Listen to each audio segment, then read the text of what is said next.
O presidente dos Estados Unidos, Donald Trump, encontrou-se num impasse extremo. Trump exigiu ajuda dos aliados para retomar a navegação pelo Estreito de Hormuz, por onde normalmente passa cerca de 1/5 dos recursos energéticos mundiais. Todos os aliados recusaram ajudar Trump e por isso Trump já declarou que não precisava de ajuda e que todos os aliados são traidores. Mas aqui surge um tema importantíssimo para análise. Mesmo que, hipoteticamente, Trump consiga, por algum milagre, reunir uma ampla coalizão militar internacional, acabar com o bloqueio iraniano do Estreito de Hormuz será extremamente difícil.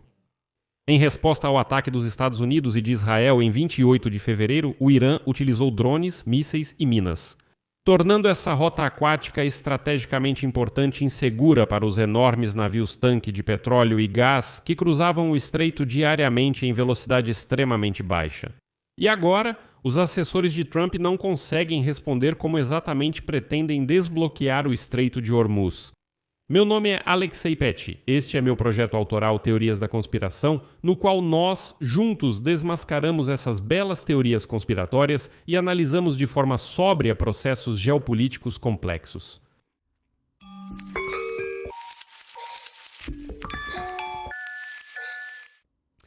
Então, agora Donald Trump enfrenta um problema quase insolúvel. Como desbloquear o Estreito de Hormuz se os aliados e parceiros se recusam a entrar em guerra contra o Irã? Vamos começar pelo básico. Por que o Irã resolveu bloquear o Estreito de Hormuz justamente agora? A ameaça de fechar o Estreito de Hormuz já foi feita várias vezes antes. Em 2011, o comandante da Guarda Revolucionária Islâmica do Irã disse que bloqueá-lo seria, cito, mais fácil do que beber um copo d'água. Citação: os avisos sobre a possibilidade de fechar o estreito por parte dos serviços de inteligência iranianos continuaram depois disso. Por exemplo, durante períodos de aumento da tensão em torno do programa nuclear do Irã em 2016 e 2018, assim como durante os bombardeios israelenses e americanos em junho de 2025, os analistas sempre consideraram o fechamento do Estreito de Hormuz como a medida mais extrema, levando em conta as consequências estratégicas de longo prazo para o adversário, assim como a ameaça de um contra-ataque ao próprio setor energético. E, com o tempo, as ameaças de bloquear o Estreito de Hormuz passaram a não ser levadas a sério, porque por muitos anos o Irã ameaçou, mas na prática nunca chegou a agir. Mas a guerra com o Irã, que começou em 28 de fevereiro com o assassinato de seu líder supremo, simplesmente anulou todos os cálculos. Autoridades iranianas veem o conflito como uma guerra pela sobrevivência e o corpo da Guarda Revolucionária Islâmica está cada vez mais assumindo a iniciativa na formulação da estratégia de guerra do país.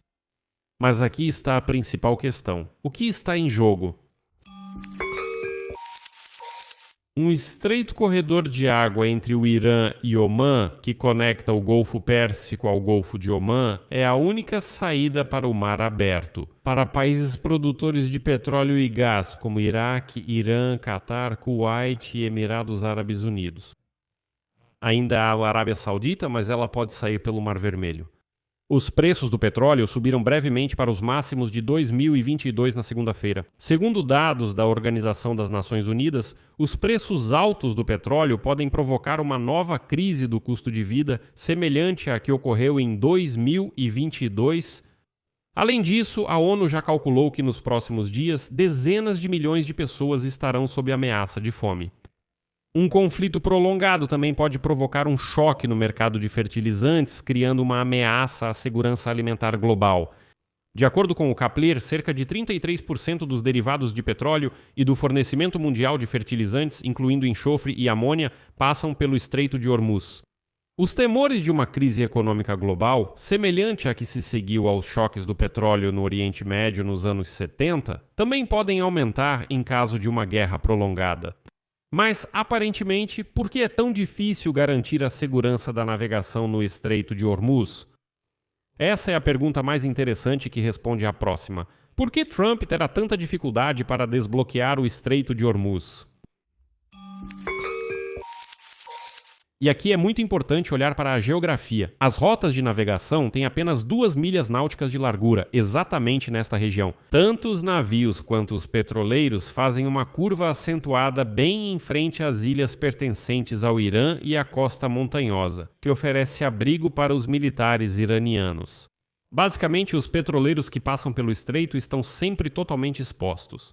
A marinha regular do Irã foi em grande parte destruída, incluindo lanchas rápidas, mini-submarinos, minas e até mesmo jet skis carregados com explosivos. Além disso, segundo especialistas, Teherã tem capacidade para produzir cerca de 10 drones por mês. Aqui, aparentemente, seria possível tentar garantir a passagem de alguns navios, mas isso é muito difícil. Por exemplo, para que 3 ou 4 petroleiros passem diariamente pelo Estreito de Hormuz nas condições atuais, seriam necessários mais 7 ou 8 contratorpedeiros para fornecer cobertura aérea a cada um desses petroleiros. Além disso, não podemos esquecer que os iranianos agora têm esses drones subaquáticos e de superfície, que podem atacar na água. Portanto, para realizar essa tarefa de forma sustentável durante meses, seria necessário um enorme volume de recursos. Mesmo que o Irã perca a capacidade de usar mísseis balísticos, drones e minas flutuantes, os navios ainda estarão ameaçados por kamikazes. Drones kamikaze provavelmente não vão sumir. É óbvio que se a guerra continuar por várias semanas, algum tipo de escolta para os petroleiros, é claro, será organizada. Retomar os volumes de fornecimento do pré-guerra desse jeito será muito difícil. No final, Donald Trump exigiu no domingo que vários países enviassem navios de guerra para o Golfo Pérsico.